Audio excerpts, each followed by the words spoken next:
Halo, perkenalkan saya Kalisa Jihan Mahira dari kelas 4C dengan NIM 222303138. Hari ini saya akan menginterpretasikan dari podcast 6 menit bahasa Inggris, wajah dan kesan pertama dari BBC Podcast. Dalam podcast ini terdapat dua speaker atau dua narasumber. Yang pertama, Neil dan Rob. Baiklah, langsung saja. Selamat datang di 6 menit bahasa Inggris, program di mana kami menjelajahi topik menarik dan memberi Anda 6 kosakata yang berguna. Saya Neil dan Rob. Hari ini kita akan berbicara tentang kesan pertama dan bagaimana kesan pertama itu seringkali salah. Jadi, mari kita mulai dengan istilah kesan pertama. Apa itu kesan pertama? Kesan pertama adalah sebuah ide atau pendapat yang Anda miliki tentang seseorang setelah Anda bertemu dengan mereka dalam waktu yang singkat. Sangat wajar untuk kita dapat membuat penilaian cepat tentang seseorang berdasarkan penampilan atau ekspresi wajah yang Anda lihat di pertemuan pertama.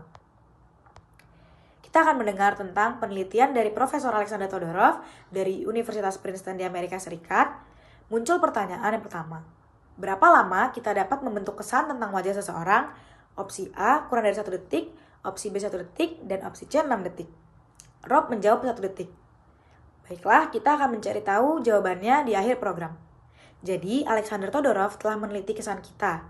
Tesnya dengan meminta orang untuk memutuskan apakah mereka menganggap wajah itu dominan, kompeten, dapat dipercaya, atau ekstrovert.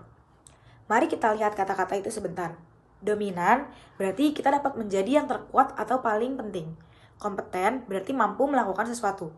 Sementara jika Anda dapat dipercaya, itu berarti orang-orang mempercayai Anda dan Anda layak untuk dipercaya. Lalu menjadi ekstrovert berarti Anda energik dan gemar menikmati atau menghabiskan waktu bersama orang-orang terdekat Anda. Jadi, apa yang ditemukan? Wajah yang terlihat bahagia dan feminim seperti wanita dinilai sebagai wajah yang lebih dapat dipercaya.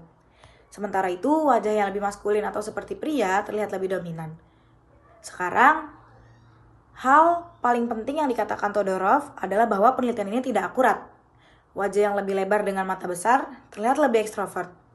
Seseorang yang terlihat kompeten belum tentu kompeten. Jadi, apa artinya dalam praktik ini? Profesor Todorov mengatakan bahwa kepercayaan, dominasi, dan daya tarik adalah 3 hal besar yang dapat membentuk kesan pada seseorang. Tapi menariknya, kami telah melakukan beberapa pekerjaan untuk memprediksi keberhasilan pada pemilu politisi. Dan penilaian yang paling prediktif tentang siapa yang akan memenangkan pemilu adalah kompetensi yang dapat dirasakan. Dan ini sama sekali tidak acak. Karena jika Anda bertanya kepada pemilih apa atribut terpenting dari seorang politisi, tentu saja jawaban kompetensi ada di jawaban paling atas. Jadi sebenarnya ini cukup signifikan. Orang mengatakan bahwa atribut terpenting atau paling berkualitas bagi seseorang politisi adalah kompetensi atau kemampuan untuk melakukan sesuatu. Kedengarannya cukup adil. Tetapi karena kita membuat penilaian berdasarkan penampilan, ini bisa mempengaruhi cara orang memilih. Baiklah, saya kira kita hanya perlu menarik napas dalam-dalam dan mencoba untuk tidak terlalu menghakimi. Lebih mudah diucapkan daripada dilakukan. Saya khawatir, apalagi saat kita menilai begitu cepat. Tapi apakah kita melakukannya dalam kurang dari 1 detik, 1 detik, atau bahkan 6 detik? Di awal podcast tadi, Rob mengatakan 1 detik. Nah, menurut Todorov, dibutuhkan waktu kurang dari 1 detik untuk dapat menilai seseorang. Saya pikir aman untuk mengatakan itu sangat cepat. Jadi, mari kita cepat-cepat membahas kosakata hari ini. Baik, pertanyaan kesan pertama, penilaian pertama yang Anda buat tentang sesuatu itu apa, dan kesan pertama Anda tentang saya apa? Jawaban Rob di sini adalah, ya saya pikir Anda sangat dapat dipercaya dan ekstrovert. Bukankah itu nyaman dan akurat? Karena itu persis 2 kata sifat yang saya ingin lihat selanjutnya. Menjadi dapat dipercaya itu penting dalam hidup. Itu berarti orang mempercayai Anda.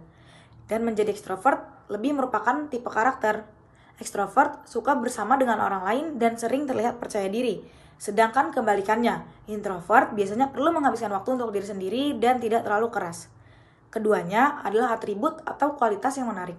Anda bisa mengatakan bahwa kemampuan matematika adalah atribut penting bagi seorang insinyur. Dan kompetensi adalah atribut nomor 1 bagi seorang politisi. Meskipun orang tidak selalu memilih tergantung pada kompetensi aktual, mereka mendasarkannya pada persepsi mereka. Jadi, apa yang mereka lihat atau rasakan sebagai kompetensi. Kompetensi yang dirasakan mungkin akan berbeda dari kompetensi aktual. Sekian, wassalamualaikum warahmatullahi wabarakatuh.